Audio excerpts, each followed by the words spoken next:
Mga chismoso at mga chismosa, update tayo kay Sampaguita Girl. Kung nakikita nyo ito, nandito sa taas, tsaka nandito sa baba, ay nagsalita po at ito po si Ate Girl. Sabi dito sa video, POV, yung nagulat kayo na nag-trending pala yung nasaksihan ninyo nangyari sa SM Mega Mall last December 2024. So, apparently, nandun sila sa pangyayari na to at ito nga, binilugan nila. Ito, at ito si Ate. So, i-play natin ito. Mabilis lang to, no? Kung ano nga ba yung nasaksihan ni ate. Nangyari sa SM Mega Mall. Di ba ikaw yung nasa video? Di ba ikaw yung nasa video, yung pinakita natin kanina? Kahit sino sigurong mahaba pasensya, mauubusan ng pasensya dun sa bata na yun.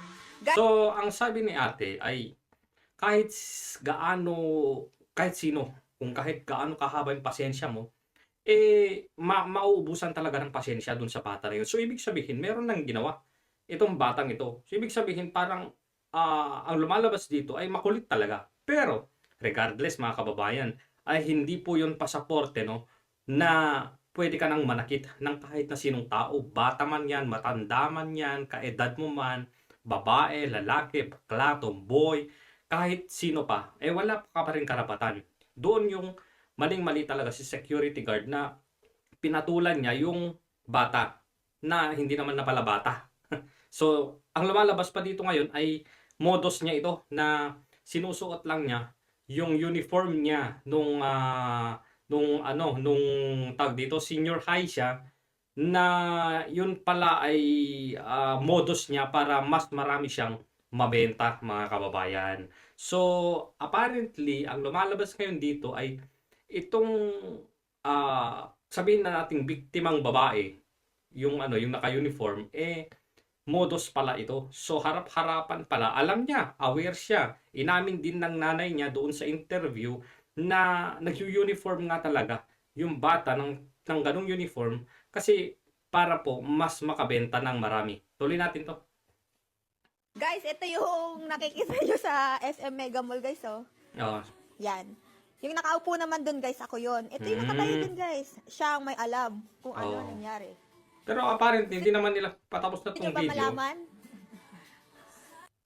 Hindi naman nila kwinento, no, mga kababayan. So, punta tayo dito sa comment.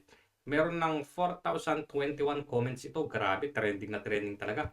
Sabi dito, The Grinder, siya yung creator nito. Before, umaambon, nandun na kami nagkikintay joyride. Then, nandun na din sila. Sinisita sila ni Kuya. Nakailang balik na yung guard. Then, pinapalipat sila sa overpass. Tas, minumura niya yung guard kasi ayaw nila. So, minumura pala. Nito, palamura pala eh. Pero, regardless mga kababayan, hindi pa rin ho tama yung action ng guard. Talagang napikon lang talaga. Talagang na-trigger lang talaga si Kuya eh. Hindi lang talaga napigilan yung galit niya. Kasi siguro, pinagmumura ako ng bata eh. Secure ako dito, tapos ganito, pinagmumura ako. Ginagawa ko lang naman yung trabaho ko. Tapos pinagmumura na ako. Sabi pa dito, then, umalis uli yung guard kasi nag-ikot siya. Pabalik-balik siya sa pwesto namin nung bata na nanghihingi ng pera. So, hindi pala nagbebenta to ng ng sampagita. So, tama yung lumalabas sa mga bali-balita, mga kababayan, na parang yung pagtitinda ng sampagita, front lang yon na para kaawaan siya, kunwari. No? Pero, on top of that, kasi ang nakikita nyo naman nakikita naman doon sa hawak-hawak niya na hindi naman ganun karami yung sampagitan niya. Baka front nga lang talaga yun. O kaya baka nakabenta naman na nung bata. Wala naman tayo doon para manghusga. Pero ang sabi dito, may witness. May witness nang hihingi ng pera hanggang sa sinabi ng guard na bakit daw ang hirap niyang pakiusapan. Reply lang ng bata, tuloy natin mayroon pa to. Reply lang ng bata is mura. O mura na naman, talagang hindi lang isang beses. Talagang pinagmumura. Then, nagsabi ang guard na sa huling ikot niya, kukunin na niya ang sampagita. Kasi nga, di siya nakikinig sa pakiusap. Ang sagot niya lang sa guard, di kunin mo hanggang sa umambon na. Okay, tuloy. Andun pa rin ang girl at ang bata na lalaki na kasama niya. Ayaw pa din lumipat sa overpass hanggang sa nag-away na sila ni guard.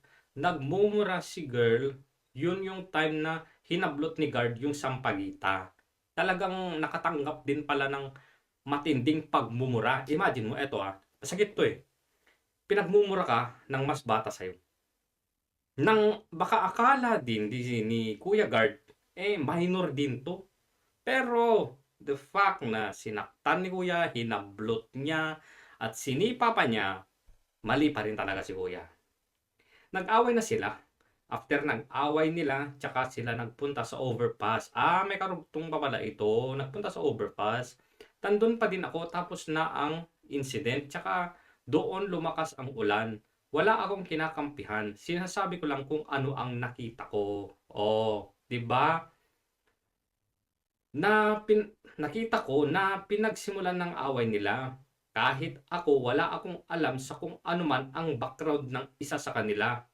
What I'm saying is kung ano ang naganap before and after the scene. Kasi nandun ako katabi ng girl. Kasi kung ano ang nakita nyo sa video, yung part na video ng mga tao kasi may gulo na. Pero yung part na usapan pa lang ng dalawang tao na involved is wala. Kasi bakit nga naman nila i-video? Kung sinisita pa lang, nag-video na yung isang tao kasi nagka-interesado sila sa ganap. Pero never nila inalam ang umpisa. Yun lang po ang sabi niya. So, maliwanag dito sa witness talaga itong si ate girl dito. Kita naman dito, di ba? Ito daw siya at itong nag-video dito, ito siya yung nakaupo. So, para i-shortcut natin to mga kababayan. Again, mali pa rin yung security guard. Kung bakit ganun yung ginawa niya. Na humantong sa nasipa nga niya itong babae na ito. I'm not gonna call bata anymore kasi hindi naman talaga bata to. Sabi nga ng nanay, 21 years old na ito, magto-21 sa October, magto-22 na sa October, di ba? So, tong dalawang ate, naghihintay sila ng joyride. Before yon umambon. So, pabalik-balik na yung guard na sinisita na umalis ka na kasi doon na lang kayo sa overpass. Kasi nga, sa overpass. Doon na lang kayo. So, yun, umambon na nga at syempre hindi na sila nakatawid siguro doon sa sa overpass. Doon pa rin siya. Pagbalik ni Sekyo, nandun pa rin siya. So, pinapaalis na naman. Pero, ang sagot ng bata, it's not bata. Ang sagot ng babae, mura. Inulit-ulit ni guard, mura na naman. Umalis na naman si Sekyo. At sabi, pagbalik ko pag nandito ka pa, kukunin ko ng sampagita mo. O bumalik si security guard, nandun pa rin. Minura-mura pa rin. Siyempre, nagalit na si security guard. Pero again, mali pa rin si Kuyang Sekyo na yun man yung mali ni si Kuya dun eh. Yun lang talaga na nasipa. So, ang lumalabas dito mga kababayan, dapat talagang alamin yung dalawang side ng ng kwento.